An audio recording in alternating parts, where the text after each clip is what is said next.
자리에 앉으시죠. 왜 그러잖아요. 세상에서 가장 행복한 여행, 가장 빨리 가는 여행의 방법이 뭐냐고 물으면 기차로 가는 거다, 비행기로 가는 거다라고 했을 때 정답은 뭐라고 얘기하죠? 사랑하는 사람과 함께 가는 여행이 가장 행복한 여행이다라고 얘기하죠. 왜 뜬금없이 이 얘기를 하느냐? 옆에 사람과 인사하시라고. 우리 옆에 사람과 인사하실 때 제가 집사님과 함께하는 이 예배가 너무 행복합니다라고 한번 인사하실까요?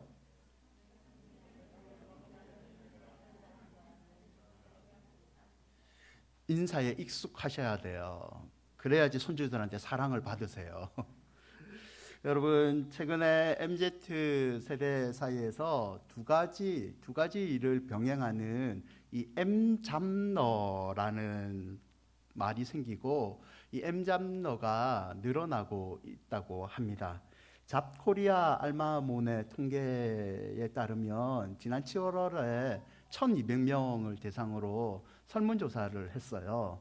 그러니까 응답자의 20%가 나는 이미 부업이라고 얘기하죠. 부업을 병행하고 있다라고 답변을 합니다. 잡코리아의 팀장이 분석을 하는 이유가 코로나19로 인해서 고용 불안이 더 가중화되니까 MZ 세대에서 다양한 수입원을 찾는 움직임들이 있다라고 분석을 해요. 우리 교회 청년은 아닌데요. 제가 아는 한 청년이 작년인가요? 저를 한번 만나러 왔어요. 그래서 요즘 뭐 하고 있니? 라니까 바쁘대요. 뭐 하고 바쁘니? 하니까 직장도 다니고 그리고 컴퓨터 조립해서 팔고 그리고 그 컴퓨터에서 온라인 마케팅 있죠. 쇼핑몰도 하고 세 개를 한다고 하더라고요. 여러분, 이런 M잡러의 직업 가운데 흔히 유튜버라고 불리죠. 온라인 플랫폼을 가지고 M잡을 하는 이들을 디지털 노마드라고 불러요. 그러니까 뭐 디지털이라는 기계를 가진 유목민, 이런 신조어인데요. 디지털 기계를 사용해서 시공간의 제약을 받지 않고 자유롭게 경제활동도 하고 그리고 나머지 시간을 자유롭게 즐긴다는 사람들을 얘기합니다. 이 세대들이 점차 늘어나고 있다고 합니다. 1인 미디어의 발달은요, 확실히 본인이 갖고 있는 매력이 돈이 된다는 시대를 앞당긴 것 같아요. 하지만 이 M잘러들이 소득, 좀 돈벌이만 위해서 이것을 하는 것은 아닙니다. 그들에게는 다양한 분야에서 본인의 매력을 마음껏 발휘하고 거기서 오는 만족감이 너무 좋아서 이 일을 하는 경우가 많다고 합니다. 디자이너 겸 뷰티 크리에이터로 활동하는 한 자매가 이런 글을 남겨요. 나의 손재주를 발휘해서 만든 컨텐츠가 인스타그램 팔로워들 사이에서 좋은 평가를 받을 때 나는 인생의 가장 큰 만족감, 행복을 누린다라고 얘기를 합니다. 이렇듯 M잡이들은 이 주는 만족감에 대해서 너무 행복해하고 있습니다. 여러분, 만족감은요, 우리 삶에서 매우 중요합니다. 만족감이 있어야죠. 그런데 우리가 지금 더 살기 좋아졌잖아요. 문명이 이렇게 더 발달을 했는데 사람들이 느끼는 만족감도 더 많이 늘어났을까요? 여러분 어떤가요? 여러분 젊은 시절에 이 서울이라는 곳에서 상경에서 힘들게 살아셨잖아요. 지금은 먹고 사는 것을 걱정은 안 하잖아요. 그런데 여러분의 만족감은 그때보다 더 많이 늘어나셨습니까? 현대인들은 많은 정보를 가지고 있습니다. 그러나 현대인들은 더 어디로 가야 될지 목적지를 잊어버리고 방황을 하고 있는 것 같습니다. 우리의 지식은 폭발적으로 늘어나고 있지만 어떻게 살아야 되는 지혜는 더 줄어가고 있는 것 같습니다. 여러분 어떤가요? 요즘 만족하며 살고 계십니까? 아니면 나 행복해, 나 만족해 라는 이 만족감을 요즘 자주 느끼고 계십니까? 오늘 시편 127편은 두 가지 대조적인 모습을 보여주고 있습니다. 만족을 누리는 성취감의 생활, 그리고 절망, 좌절감을 느끼는 생활, 두 가지를 대조적으로 얘기해 주고 있어요. 1절과 2절을 다시 보시죠. 여호와께서 집을 세우지 아니하시면 세운 자의 수고가 헛되며 여호와께서 성을 지키지 아니하시면 파수꾼의 깨어 있음이 헛되도다. 너희가 일찍 일어나고 늦게 누우며 수고의 떡을 먹음이 헛되도다. 그러므로 여호와께서 그의 사랑하시는 자에게는 잠을 주시는도다. 여러분 1, 2절을 자세히 보시면 반복되는 단어가 있습니다. 헛되며 헛되도다, 헛되도다. 127편의 시인은 자신의 삶이 헛되다라고 반복해서 이야기하고 있어요. 여러분 시편 127편의 시인은 여러분이 잘 아시는 솔로몬입니다. 솔로몬이 누구인지 다 아시죠? 지혜의 왕이잖아요. 모든 사람이 부러워할 만한 성공적인 삶을 살았습니다. 하나님께 성전도 바쳤고 그의 왕궁도 지었고요. 군사도 잘 정비했고 외국 무역도 그리고 외교에 탁월했던 그런 왕이었습니다. 모든 사람들이 솔로몬의 삶을 부러워했죠. 시바의 여왕이 솔로몬의 지혜를 듣고 찾아와요. 그래 하얀 궁전을 보고 너무 감탄을 했을 정도로 사람들의 부러운 대상이었습니다. 그런 솔로몬이 오늘 헛되고 헛되다라고 얘기를 해요. 여러분 무기또에서 솔로몬의 흔적이 발굴이 되었는데요. 솔로몬에게는요 병거가 1400대가 있었대요. 마병이죠, 마병. 이 몽골 사람들처럼 말을 타는 군사가 12,000명이 있었대요. 군마를 위한 마구간이 4,000개인데 한 우리에는 450마리의 말이 들어갈 정도의 마구간의 크기가 있었다고 합니다. 이처럼 솔로몬은 한 시대의 위대한 통치자이며 모든 영화를 다 누린 지혜를 소유한 사람이었습니다. 그런데 솔로몬은 자신의 삶을 헛되다라고 얘기를 하고 있어요. 왜 이렇게 솔로몬은 이야기를 할까요? 1절과 2절을 다시 보시죠. 여호와께서 집을 세우지 아니하시면 세우는 자의 수고가 헛되며 여호와께서 성을 지키지 아니하시면 파수꾼의 깨어 있음이 헛되도다. 솔로몬은 1, 2절에서 자신이 헛되다고 말하는 이유를 정확하게 얘기합니다. 여호와께서 계시지 않으므로 인생은 헛되다라고 가르쳐주고 있죠. 여러분 살면서 인생의 모든 만족이 나의 노력에 달려있다, 내 두 주먹에 달려있다라고 말을 하죠. 가정을 누가 지키느냐? 내가. 내 사업은 누가 일으키느냐? 내가. 내 미래는 누가 설계하느냐? 당연히 내가라고 얘기를 하죠.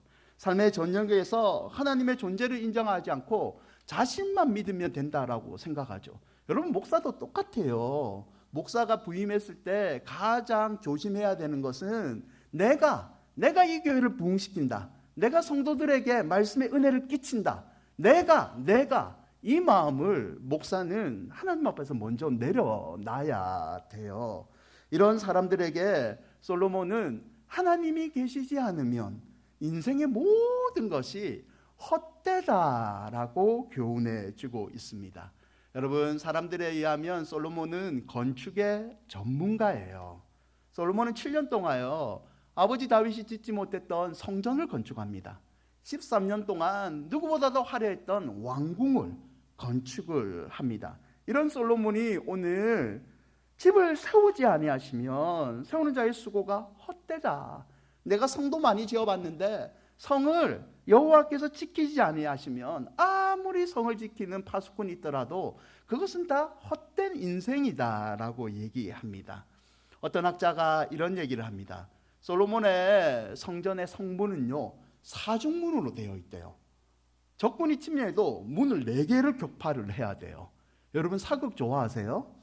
저는 저희 아버지 때문에 사극을 많이 봤어요. 어려서부터 대조영 이런 거 좋아하고요. 이순신 있죠. 이런 거 좋아하고 그렇게 많이 보냈어요. 여러분 사극에 보면 한 성을 정복하기 위해서 성문을 뚫어야 되거든요. 성문을 뚫기 위해서는 수백 명이 죽습니다. 돌격 앞으로 이 성문만 뚫으면 된다. 공격. 열심히 뚫었어요. 근데 성문이 하나 더 나오는 거예요. 내가 실수했다. 한 번만 더 노력하자. 돌격 앞으로 이 성문만 뚫으면 돼 했는데 또 성문이 놓아요. 그리고 또 성문이 놓는 겁니다. 이 정도로 솔로몬은 자신의 성전을 완벽하게 지었던 거죠. 그런 솔로몬이 이렇게 얘기하죠. 여호와께서 성을 지키지 아니하시면 아무 소용이 없다. 내가 성문도 4개 만들고 튼튼하게 지어봤는데 하나님이 지키지 않으면 아무 소용이 없다라고 얘기를 하죠. 2절에 보시면 너희가 일찍 일어나고 늦게 누우며 수고의 떡을 먹음이 헛되도다. 그러므로 여호와께서 그의 사랑하시는 자에게는 잠을 주신다라고 얘기하죠.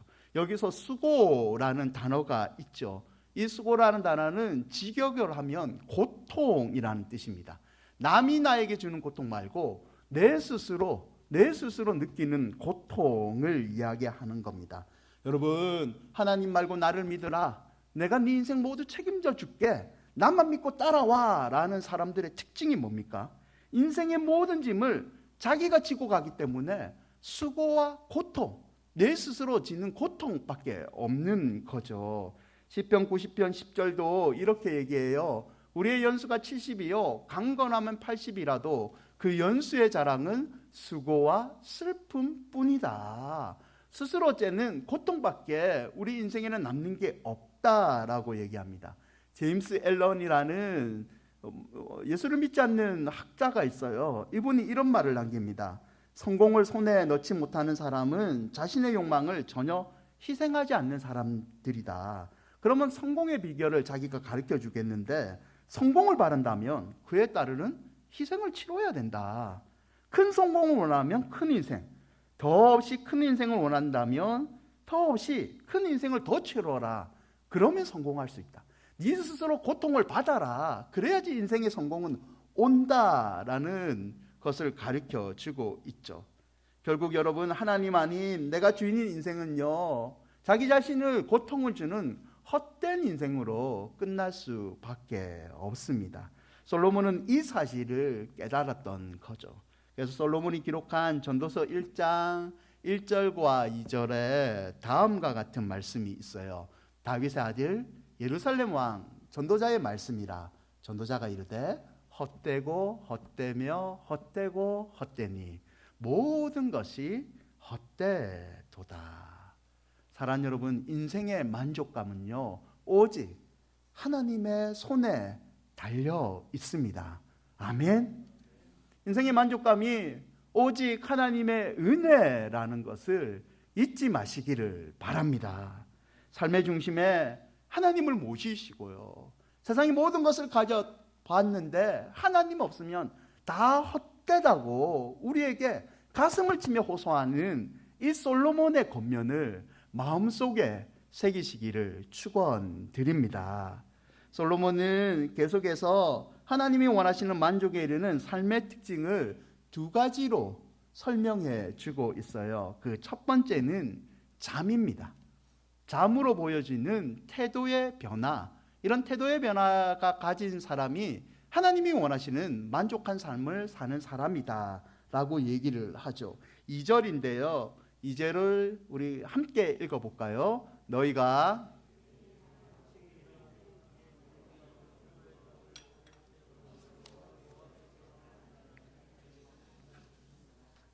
여러분, 무슨 말이에요? 일하지 말고 잠만 자라. 너무 좋은 말씀이죠. 휴일날 쉬고 싶은 우리 아빠들의 진짜 좋은 말씀입니다. 하나님께서 나를 사랑하시기 때문에 잠을 주신다. 여보, 나를 건드리지 마세요. 너무 좋은 말씀이잖아요. 여러분, 이런 뜻인가요? 그렇지는 않습니다. 하나님이 원하는 만족에 이르는 사람의 특징이 태도의 변화에 있다는 것을 밝혀줍니다. 내 인생은 내가 책임지는 것이 아니라 하나님이 책임져 주신다.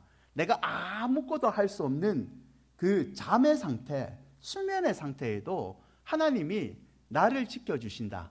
나는 하나님을 의지하기 때문에 푹 잘 수 있다.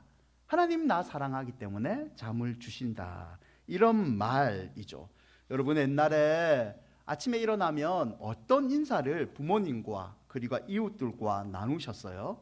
어떤 인사를 하죠? 밤새 안녕하셨습니까? 밤새 안녕하셨습니까? 아침이면 부모님들과 직장 동료들과 이런 말 하잖아요. 안녕하셨습니까, 선생님? 학교에 가면 이런 말 하잖아요. 요즘은 무슨 말을 해야 돼요? 백신 맞으셨습니까? 혹시 후유증은 없으십니까? 그리고 헤어질 때 언제 밥 한번 먹읍시다. 이게 인사말인가요? 여러분, 밤새라는 말은 밤 동안이잖아요. 밤 동안 병이나 사고로 어려움을 겪지 않으셨습니까? 이런 말이죠. 여러분, 진짜 내 삶이 평안한 증거는요, 내가 잠을 잘 자는 겁니다. 내가 아무 걱정 없이 잠을 잘 자는 게 진짜 하나님이 주신 복 아니에요. 정리해고 대상이 될까봐 밤마다 두려워서 잠을 못 자요. 내가 가게를 운영하고 있는데 매출이 눈에 띄게 떨어지네. 옆집에서 폐허 선고를 해요. 그리고 뭐 붙이죠. 코로나 때문에 못 살겠다. 제발 살려달라.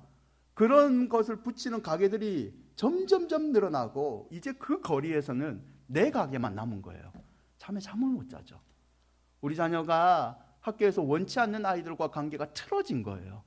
내 아이가 힘들어한다는 것을 엄마가 뒤늦게 친구 엄마를 통해서 들은 거예요. 밤새 못 자죠. 눈물을 흘리게 되죠. 여러분, 마음이 무겁잖아요.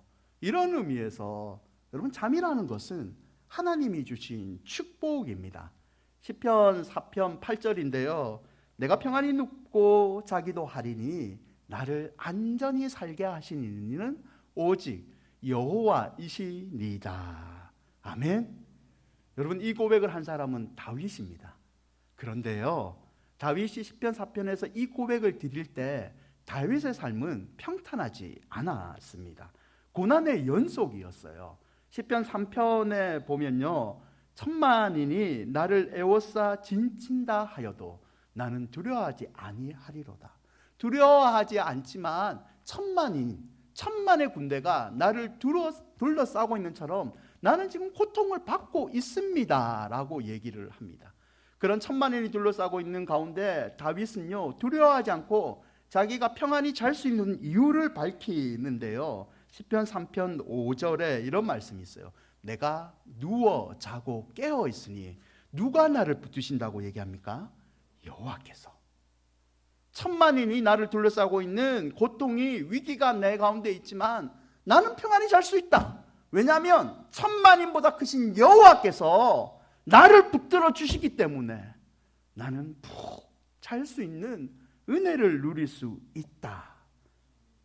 사랑하는 여러분, 다윗은요, 자신의 모든 문제를 하나님께 맡깁니다.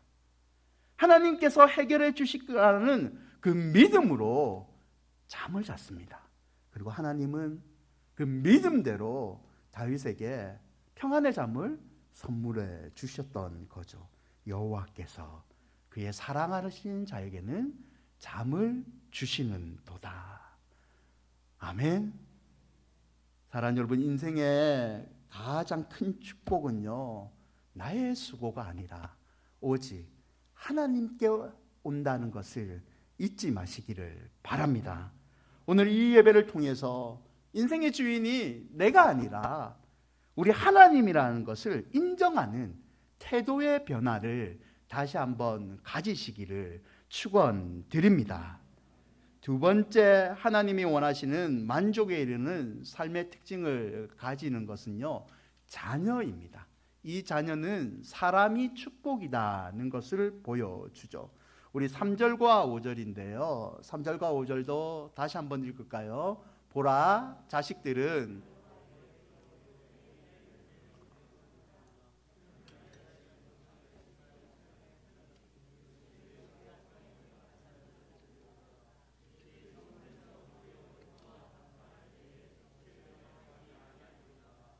여러분, 무슨 의미예요? 자식을 많이 낳으라는 말이죠. 물론 그런 의미도 있어요. 여러분, 성경은 자녀를 많이 낳아라라고 권면하고 있습니다. 그러나 그 이상의 의미가 담겨져 있는 것 같아요. 여러분, 패백 그 결혼식 때 하잖아요.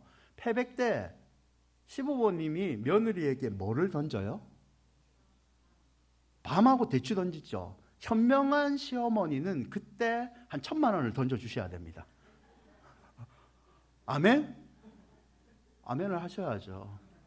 그러면 내가 1,000,000원을 던질 수 있는 재력의 복을 받는 거잖아요. 아멘. 여러분, 대추를 왜 던지세요? 그렇죠. 대추나무 꽃은요, 진짜 못생겼대요. 볼품이 없는데 특징이 있는 거 아시죠? 일단 피어나면 결코 지지 않는다. 비바람이 몰아쳐도 꽃은 떨어져 버리지 않는다. 대추는요, 일단 꽃이 피면 꽃 하나에 열매를 꼭 하나를 맺는데요. 그래서 이런 의미로 시부모가 이 대추 한 꼬물을 짚고 심혈의 치마폭에 던지죠.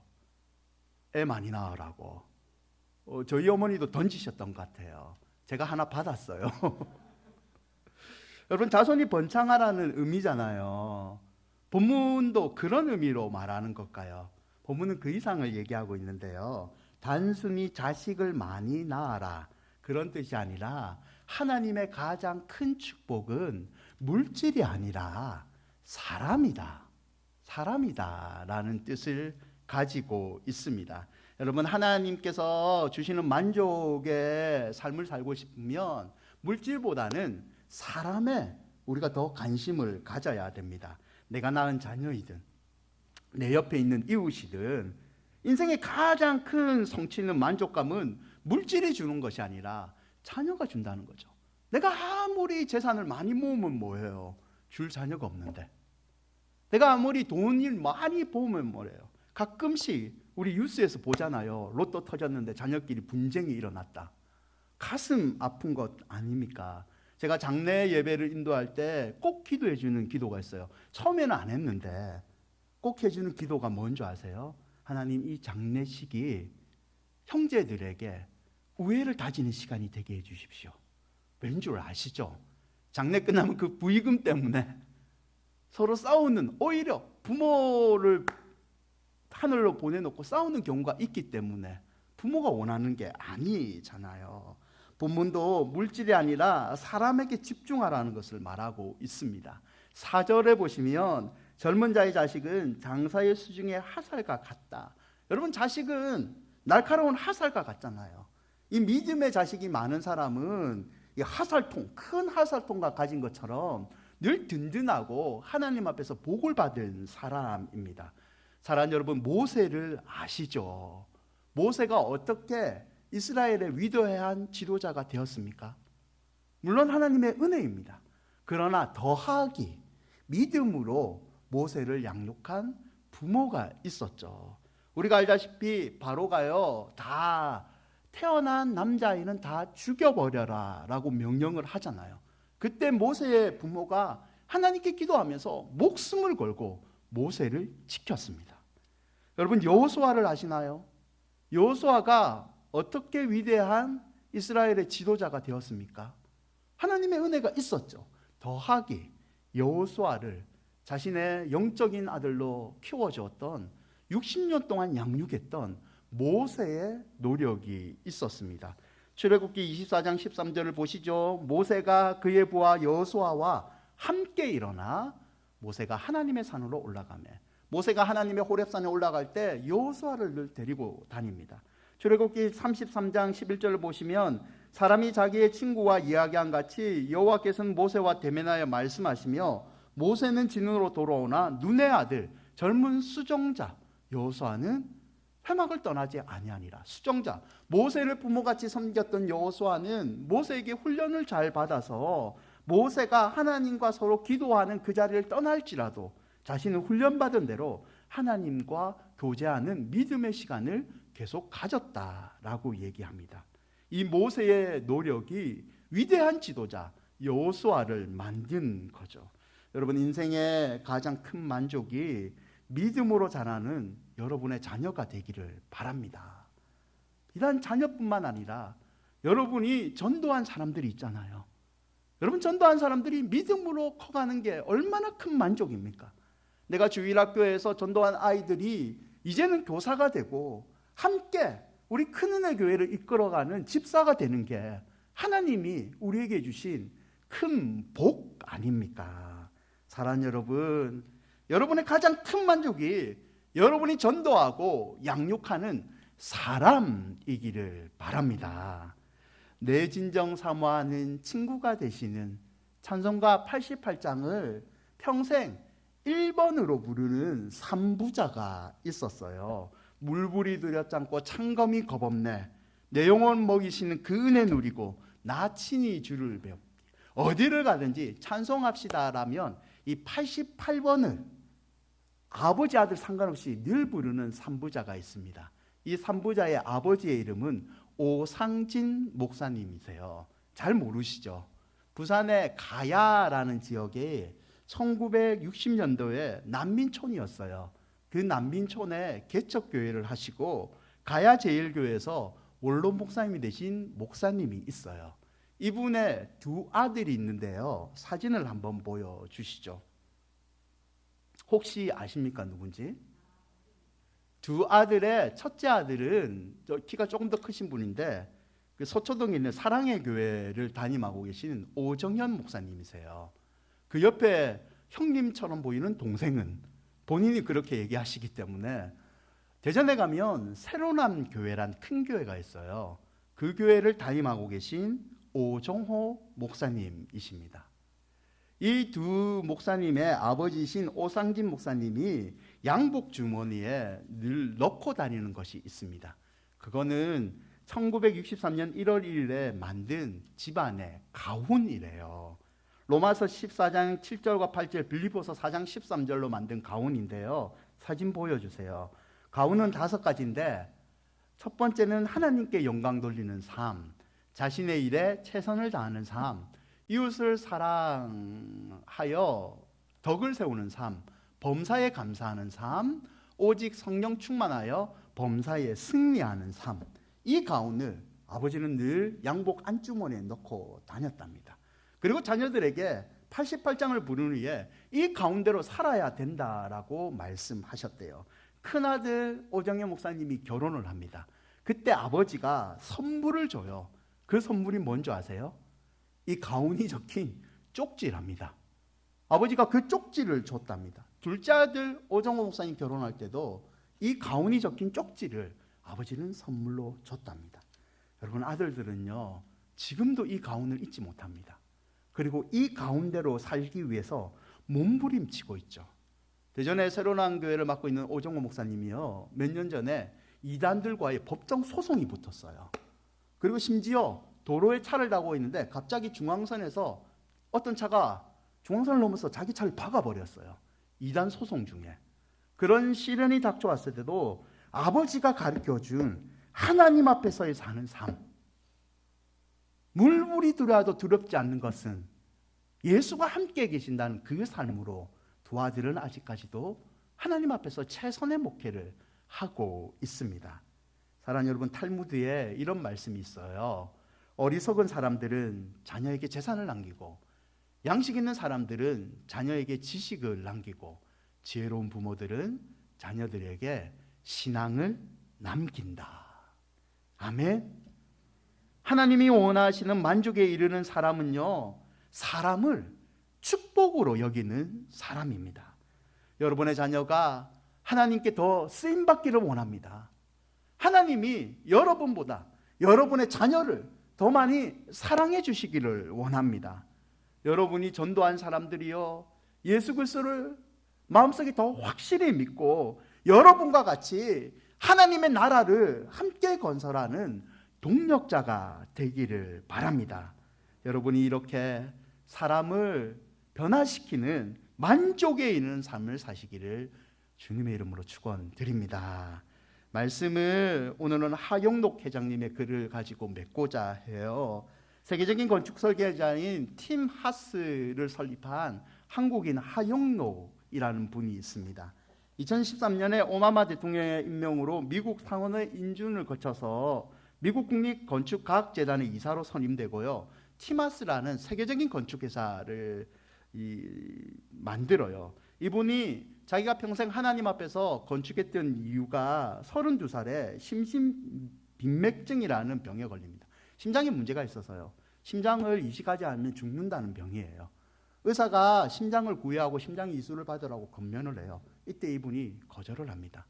더 급한 사람에게 양보를 해요. 사람들이 미쳤다고 얘기를 해요. 그때 자기는 하나님이 돌봐주시는 확신이 지금 생겼기 때문에 양보하겠다라고 해요. 그리고 양보하고 실제로 놀라운 기적을 체험합니다. 이분의 책 가운데 페이버라는 책이 있어요. 사진 보여주실래요? 제가 주중에 한번 읽은 책인데요. 이 한국에서 발간된 두 번째 페이버라는 책에 이런 글귀들이 있습니다. 한국의 정이라는 노래에도 나오듯이 우리의 삶의 무지개가 뜨려면 페이버가 있어야 된다. 이 페이버라는 단어 속에는 축복과 승리, 성공과 행복의 비결이 있다. 1초 1초 3초 만에 우리가 해야 될 선한 결단을 할 수 있도록 용기 내는 비결을 이분이 얘기합니다. 이제 띄워주시면 돼요. 우리가 뭔가 선한 결정을 하기 전까지는 페이버, 하나님의 은총이라 불리는 축복은 우리의 것이 아니었다. 그러나 주님이 페이버의 축복을 주시는 분이라는 것을 알면 우리는 삶에서 중요한 순간 하나님 보시기에 좋게 결정할 수 있다. 하나님이 계신 그곳이 바로 나의 고향이다. 언젠가는 그곳으로 돌아가야 한다. 만일 하나님께서 이제 그만 나의 곁으로 내가 있어야 할 너의 영원한 집으로 돌아오라고 하신다면 가는 게 축복이다. 내가 없어도 나의 아내와 딸들을 나보다 더 안전히 지키시고 그들의 삶을 인도하실 하나님이 아니신가. 아멘. 정말 멋진 표현이에요. 내가 없어도 나의 아내와 나의 딸들을 나보다 더 안전히 지키시고 그들의 삶을 인도하실 하나님이 아니신가. 전도서 12장 13절과 14절에 모든 것을 헛되다고 얘기한 솔로몬은 이런 결론을 내립니다. 우리 함께 읽을까요? 이래 결국을 다 들었으니 하나님을 경외하고 그의 명령대를 지킬지어다. 이것이 모든 사람의 본분이니라. 하나님은 모든 행위와 모든 은밀한 일을 선악간에 심판하시니라. 아멘.